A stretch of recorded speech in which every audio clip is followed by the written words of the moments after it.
नमस्कार बच्चों, गायत्री विद्या मंदिर के YouTube चैनल में आप सबका स्वागत है। आपकी कक्षा 11 की अनिवार्य हिंदी की क्लास में हम पढ़ रहे हैं आपकी पाठ्य पुस्तक वितान की अंतिम रचना आलो आंधारी। हमने पढ़ा इसके पिछले वीडियो में कि तातुश बेबी हालदार के बड़े लड़के की खबर लाते हैं।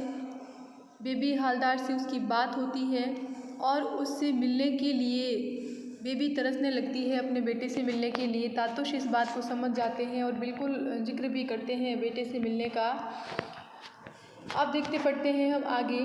कुछ दिन बाद अपने लड़के से एक दिन मिलने गई तो देखा वह बाहर पौधों में पानी दे रहा है। मुझे नहीं लगा कि वह वहाँ ठीक से है। मैंने सोचा इन लोगों की यह वयस यानी आयु उम्र क्या काम करने की है, लेकिन मैं कर भी क्या सकती थी। मेरे लड़के ने जल्दी जल्दी पास आकर मुझे प्रणाम किया। अपने भाई बहन को देखकर वह बहुत खुश हुआ। उसके पास से मैं जब चलने लगी तो वह उदास हो गया। मैंने तब सोचा उसे अब उस घर में नहीं रखूँगी, जैसे भी हो उसे अपने पास ही रखूँगी। तातुश शायद यह सब समझते थे, इसीलिए बीच बीच में मुझसे उसे फ़ोन कर हालचाल जानने के लिए कहते रहते थे। मैं उसे फ़ोन करती तो वह सिर्फ यह जानना चाहता कि मैं कहाँ रहती हूँ, घर का नंबर क्या है। मैं यह सोचकर बात टाल जाती कि कहीं वह बिना किसी को बताए मेरे पास आ गया तो तातुश क्या सोचेंगे। वह बातों बातों में कहते भी थे कि उसकी वयस का लड़का उन्होंने कभी नहीं रखा, यानी कि उसकी उम्र का लड़का कभी घर में रखा नहीं। उनकी यह बात मुझे कुछ दुखी ही करती और मैं सोचती कि इसका मतलब क्या यह है कि उन्हें मेरे लड़के पर विश्वास नहीं है। वह कभी यह क्यों नहीं कहते कि अपने लड़के को कुछ दिनों के लिए ले आओ। वह मुझे और मेरे बाकी दोनों बच्चों को इतना चाहते हैं तो फिर मेरा बड़ा लड़का ही क्यों उन्हें भारी पड़ता है। एक माँ होने के नाते ये सारे विचार बेबी के मन में आ जाते। मैं कुछ समझ नहीं पाती लेकिन कहती भी कुछ नहीं। होते होते एक दिन तातुश ने स्वयं ही कहा, तुम अपने बड़े लड़के को काली पूजा पर कुछ दिनों के लिए ले आना। सुनकर मैं बहुत खुश हुई। फिर बोले, उसके लिए यही कई काम देखो जिससे वह रोज़ तुमसे मिलजुल सके। लेकिन बेबी जानती हो बच्चों से काम कराना गैर कानूनी है। उसे वहाँ से छुड़ा लाना चाहिए। उसके लिए ऐसी किसी जगह काम देखो जहाँ रहते रहते वह कोई और काम या कुछ लिखना पढ़ना भी सीख सके। ऐसा ही कुछ हमें करना होगा, लेकिन 3 बच्चों को लेकर क्या यहाँ रहना हो सकेगा? मुझे तो नहीं लगता। मैंने कहा, आपने तो कहा था कि मैं यहाँ काम करते करते कहीं और भी 2-1 घंटे का काम पकड़ सकती हूँ, तो मैं वैसा ही क्यों ना करूँ। तातुश बोले, उससे क्या होगा बेबी, एक जगह से काम करके आओगी और आकर फिर यहाँ खटना होगा, यानी कि यहाँ पे और तुम्हें काम करना होगा। ऐसे में तुम्हारा स्वास्थ्य कहाँ तक ठीक रहेगा। इतनी भाग दौड़ करना ठीक नहीं, और फिर इसकी ज़रूरत भी क्या है। अभी तो यह सब जैसा चल रहा है वैसा ही चलाओ। तातुश की बातें सुन मुझे बहुत माया होती, लोभ होता, अपनापन लगता। मैं सोचती इस तरह से तो कभी मेरे बाबा माँ ने भी मुझे नहीं समझाया, मेरे माँ बाप ने भी मुझे इस तरीके से नहीं समझाया। लगता है पिछले जीवन में वह सचमुच मेरे बाबा ही थे। बेबी को लगने लगा मानो पिछले जन्म में सचमुच में तातुश उसके पिता थे। नहीं तो मेरे अच्छे बुरे की इतनी चिंता क्यों करते कि क्या अच्छा है क्या बुरा है, उसके लिए इस बात की इतनी फिक्र क्यों करते। थोड़ी देर बाद तातुश ने फिर कहा, तुम्हें मैंने लिखने पढ़ने का जो काम दिया है तुम वही करती रहो। तुम जितना समय यहाँ वहाँ के काम में लगाओगी उतना लिखने पढ़ने में लगाओ। तुम देखोगी कि एक दिन वही तुम्हारे काम आएगा, और कुछ करने की क्या ज़रूरत। इसी से काम चलाओ ना बेबी। और फिर यह भी तो सोचो कि तुम्हारे लिखने को लेकर मेरे बंधु कितना उत्साह बढ़ा रहे हैं। हमेशा कहते रहते हैं कि लिखती जाओ, लिखना बंद मत करना। उन्हें मालूम पड़ेगा कि तुम वह न कर बाहर जाकर दूसरे काम कर रही हो तो वे मुझे ही तो दोष देंगे, यानी कि उसका सारा दोष मेरे में निकालेंगे यदि ऐसा तुमने नहीं किया तो। कुछ दिन बाद तातुश ने एक दिन मुझे बुलाया और कहा, बेबी तुम अपने लड़के को वहाँ से ले आओ। मुझे उसका वहाँ काम करना बिल्कुल अच्छा नहीं लगता। वह इसी तरह दूसरों के घर काम करता रहेगा तो उसका जीवन बर्बाद हो जाएगा। ये ठीक नहीं। तातुश ने आगे कहा, मैं एक शिक्षक हूँ और मैं नहीं चाहूँगा बेबी कि एक बच्चे का जीवन इस तरह नष्ट हो जाए। बेबी तुम आज ही जाकर उसे ले आओ।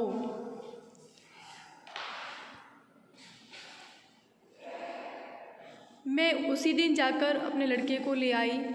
तातुश उसके लिए कोई अच्छी जगह ढूंढने लगे, कोई ऐसी जगह जहाँ रहकर वह घर का काम करते करते कोई और हुनर या लिखना पढ़ना भी सीख सके। ऐसा घर लेकिन मुश्किल ही से मिलता है। मेरे पास अब मेरे 3 बच्चे थे, फिर भी मैं खुश नहीं थी। मैं सोचती हम लोगों को खिला पहना तो वह रहे ही हैं और कितना करेंगे हमारे लिए। मुझे सचमुच बहुत बुरा लगता। मैंने तय किया कि जब तक मेरा बड़ा लड़का मेरे पास है तब तक मैं थोड़ा हिसाब से चलूँगी। जितना खाना पहले बनाती थी उतना ही अब भी बनाऊँगी। तातुश समझ गए थे कि खाने पीने को लेकर मैं कुछ उलझन में हूँ। वह मुझे अपने सामने ही खाने को कहने लगे। कभी कभी वह स्वयं प्लेट में खाना निकाल मुझे देते और उसी समय खा लेने को कहते। उन लोगों का ऐसा स्नेह देख कभी कभी मैं सोचने लगती कि मेरा इतना सुख अभी तक कहाँ था, यानी कहाँ छिपा हुआ था इतना सारा सुख पहले। क्योंकि कम उम्र में एक ऐसे अधेड़ उम्र के व्यक्ति के साथ उसका विवाह कर दिया जाना और पति के द्वारा उसे प्रताड़ित किया जाना, भाइयों के होते हुए भी ऐसा उसको महसूस होना कि जैसे उसका कोई नहीं है, बिल्कुल भी परवाह न करना भाइयों के द्वारा, ये सारी बातें मिल करके बेबी को बहुत अधिक निराश करती थी। किंतु यहाँ तातुश का स्नेह प्रेम भाव देख करके उसे ऐसा लगता कि ये इतना सारा सुख आज तक कहाँ छिपा रखा था उसका। मैंने इतने घरों में काम किया लेकिन इस घर जैसे लोग कहीं नहीं देखे। इसके पहले जहाँ भी मैं रही वहाँ काम के लिए मुझे महीना मिलता था, यानी कि हर महीने की तनख्वाह मिलती थी। यहाँ वैसा कुछ नहीं था। तातुश कहते, बेबी मैं ये समझकर तुम्हें पैसे नहीं देता कि महीना दे रहा हूँ। तुम ये कभी मत सोचना कि मैं तुम्हें उस हिसाब से पैसे देता हूँ। तुम बस यही समझो कि तुम्हें जेब खर्च दे रहा हूँ। मेरा जेब खर्च तब थोड़ा बढ़ गया जब तातुश के छोटे लड़के अर्जुन दा के 2 बंधु भी वहीं रहने लगे। अर्जुन दा के वे बंधु भी बहुत अच्छे थे। वे भी मुझे चाहते थे तो वे भी लेखिका को चाहते थे। मेरे बच्चों से भी बुला बुला कर वे बातें करते थे। उनमें एक का नाम सुखदीप था और एक का रमण। अर्जुन दास से मुझे वे ही ज़्यादा अच्छे लगते और क्यों न लगते। उन्हें चाय पानी या खाने के लिए कुछ चाहिए तो फट से मुझसे कहते। और अर्जुन दा क्यों अच्छे नहीं लगते, क्योंकि और जबकि अर्जुन दा ऐसा कि किसी चीज़ की दरकार यानी आवश्यकता होने पर भी कुछ नहीं कहता, यानी कि कुछ मांगते नहीं बेबी से, बस बिस्तर में लेटा रहता। तो इसीलिए बेबी को अर्जुन दा से ज़्यादा अच्छे वे उसके बंधु लगे जो किसी भी काम के होने पर लेखिका से मांग लिया करते थे।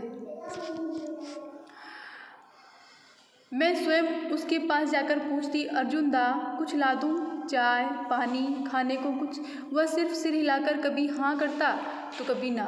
उसके बंधु ऐसे नहीं थे, वे मुझे अपने जैसा मानते थे और मैं भी उन्हें अपना ही समझती थी।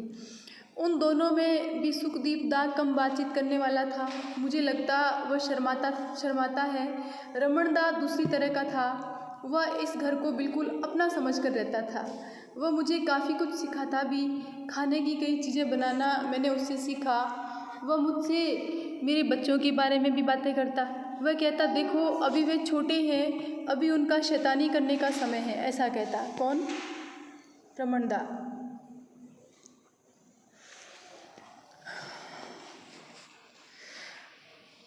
तुम्हें थोड़ा सावधान रहना होगा, उनकी पढ़ाई लिखाई पर नज़र रखनी होगी, ऐसा रमण दा कहते बेबी हालदार को।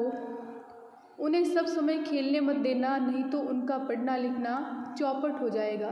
रमण दा पहले सोचता था कि मेरे कोई लड़की नहीं है, तीनों बच्चे लड़के ही हैं, ऐसा लगता उसे। क्यों ऐसा?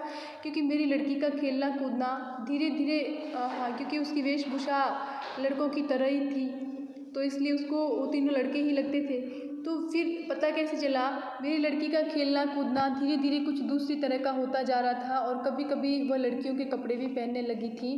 रमण दा की भूल उस दिन दूर हुई जब उसने मेरी लड़की को एक गुड़िया लिए खेलते देखा। उसने तातुश से पूछा, बेबी का ये लड़का है या लड़की? इसके हाथ में तो गुड़िया है। तातुश बोले, क्यों, तुम्हें मालूम नहीं? ये तो बेबी की लड़की है। रमणदा ने तब हंसकर कहा, तभी तो, और मैं तो समझ बैठा था कि यह भी लड़का ही है। तभी तो क्या, तभी तो वह गुड़िया से खेल रही है। रमणदा और सुखदीप दा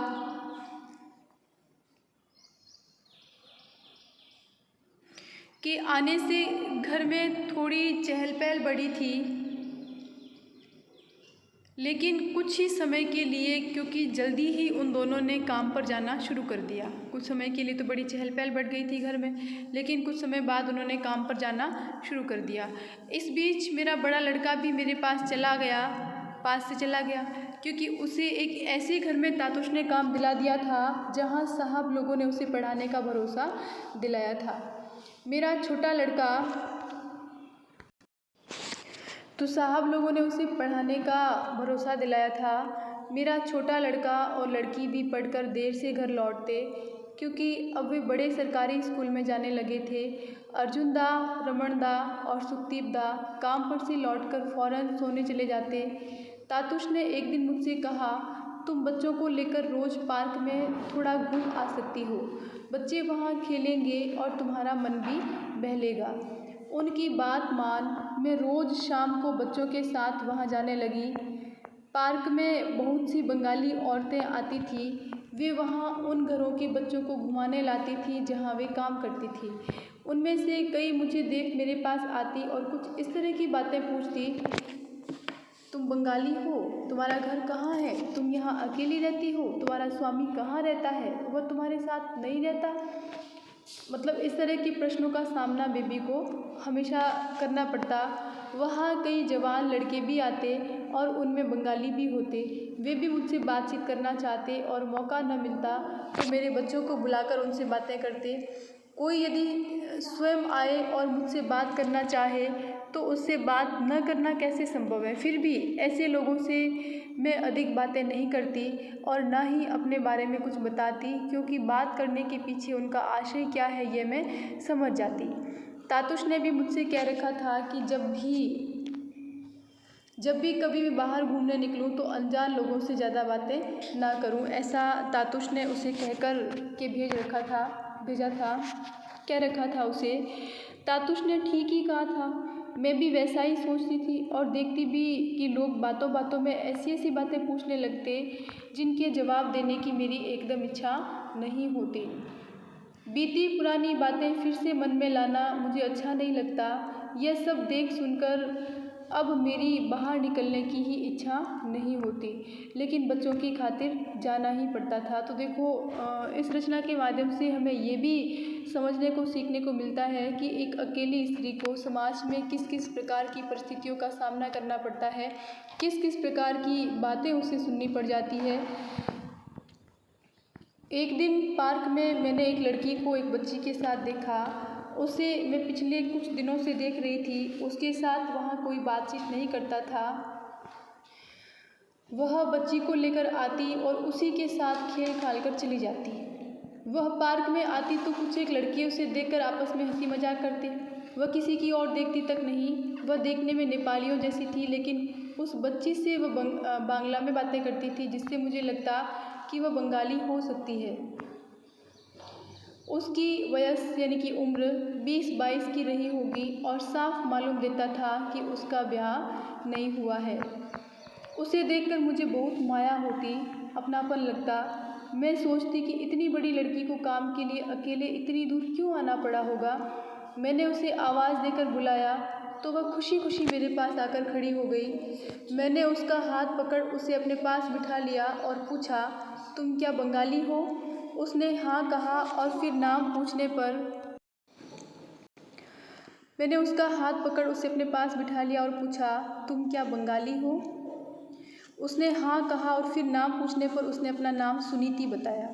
उस दिन से उससे मेरा अच्छा मेलजोल हो गया और हम एक दूसरे से रोज़ पार्क में मिलने लगे। किसी दिन न मिल पाने से हम दोनों उदास हो जाते। सुनीति ने बचपन में ही अपने माँ बाबा को खो दिया था।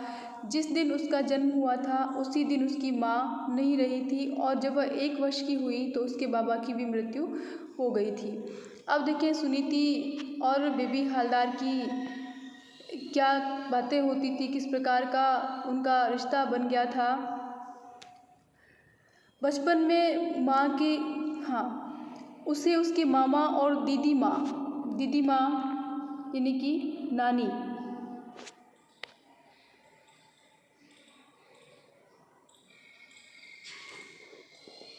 दीदी माँ ने पाल पोस कर बड़ा किया था। बचपन में माँ के न रहने से कितना कष्ट होता है वह मैं जानती हूँ।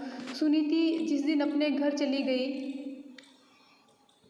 उसके 1 दिन पहले पार्क में मिली थी और तब तक ये मालूम नहीं था कि वह अगले ही दिन चली जाएगी। लेखिका को पता नहीं था कि वह कल चली जाएगी।